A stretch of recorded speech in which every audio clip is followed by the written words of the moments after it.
অস্ত্র রয়েছে বলে অনুমান করা হয়। সম্পূর্ণ যুদ্ধ শুরু হলে শুধু ভারত পাকিস্তান নয়, গোটা অঞ্চলই বিপর্যস্ত হবে। বিশ্লেষকরা বলছেন পুরোপুরি যুদ্ধের সম্ভাবনা এখনও কম, কিন্তু সীমিত সামরিক সংঘর্ষের ঝুঁকি অনেক বেশি। 2019 সালের বালাকোট বিমান হামলার মতো ভারত আবারও সীমিত সামরিক অভিযান চালাতে পারে।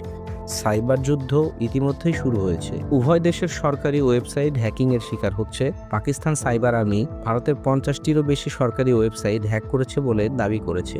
অর্থনৈতিক দিক থেকেও উভয় দেশ ক্ষতিগ্রস্ত হচ্ছে। ভারতীয় শেয়ার বাজার 5% পতন দেখা গিয়েছে। পাকিস্তানি রুপি রেকর্ড নিম্নমূল্যে পৌঁছেছে। আন্তর্জাতিক বিনিয়োগকারীরা উভয় দেশ থেকে মূলধন সরিয়ে নিচ্ছে।